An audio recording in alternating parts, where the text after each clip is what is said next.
Yo, what's up guys? It's Saga 7. Today we're going to be talking about how you should record at home. Probably 99% of my viewers are going to be my own clients that I sent to come see this video because they have no clue how to record themselves. Welcome. But first, please remember to subscribe and like the video, and also visit my SoundCloud and check out my website. I left the links down below. Alright, let's get into it. So, the first thing I want to go over is really the different mics you can use. A lot of you guys just starting out, you have USB mics or something like that, and that works perfectly fine. Like, a lot of people like to get the Yeti, from the Blue Snowball, Blue Spark, Digital Lightning, all those fun things. That all works. Honestly, I heard some recordings from those. I used to record on a USB mic whenever I first started out, and it works perfectly fine. There ain't no problem with it, honestly. It's really just about getting the whole range and all the frequencies that we need to work with and making sure it comes in clear. A lot of USB mics can get that done, but if you have the budget, a lot of home studios, you want to get either, a dynamic or a condenser mic. Like right here, this is a dynamic mic. This isn't even a condenser.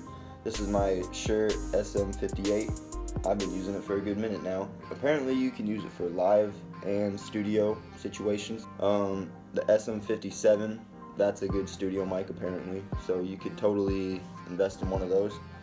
But if you're really balling, I would go get a nice condenser mic. You can get like a Neumann U87. Some condensers, they're gonna come needing phantom power, and that's always kind of risky, especially if you have other mics in your collection, because then you turn on the phantom power and you blow up one of your mics. That's just something else you can look into later in life.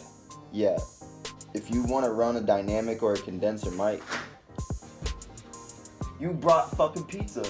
Alright, if you're going to get a dynamic or a condenser mic, then you're also going to need to get one of these bad boys. Little thing, it's the UR22 MK2 by Steinberg. I recommend at least a USB microphone. A lot of you guys are going to try to record on a phone or a laptop or something like that, and I'll tell you right now, I can't do anything with that. I mean, I'm not going to make you sound like Post Malone or anybody fancy. Phones and laptops, you know what it sounds like. You're talking to somebody on the phone, and that's not what you want to be putting on your hit track that you're trying to release and show all your friends and your family and stuff. So don't play yourself, and if you think that you can make a hit album on a phone, cool, fine. But I don't recommend it. Anyway, going on, now let's talk recording softwares, because now you have to print that recording, if it's not on a phone, onto some kind of software. I use Pro Tools, FL Studio, Logic Pro, and I'm looking to even use Studio One. These are great softwares that you can get. They're gonna cost money, or you're gonna pirate them on the internet. I'm not your mom, I don't really care what you do. But there are some free softwares that I found on the internet. I've never used them before, but I'm gonna give you some names here, and you can do with that how you want. There's Streamasaur, Audacity, Anvil Studio, and WinLane. Yeah, you have to get some kind of program if you have a microphone and an interface, or even just a USB mic. You have to record onto something, that way you can bounce it and send it to me. So I'm gonna turn this on now, and hopefully we're getting some good sound. Sorry. I get a lot of stuff from people, and it's distorting, it's clipping, and hopefully I can get you some kind of representation of what that sounds like without destroying your ears. Actually, no, I'm probably not, because clipping is very loud and very nasty, and you don't want it, and it's hard to do with these mics. So over here, I have this routed to my my SM58 here,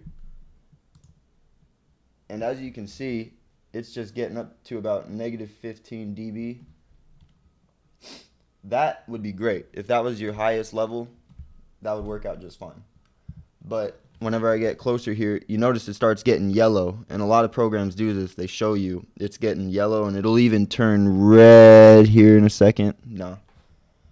But we don't want that. I don't want you at -3 or even 0 dB. I want you all the way down here around -15, -6.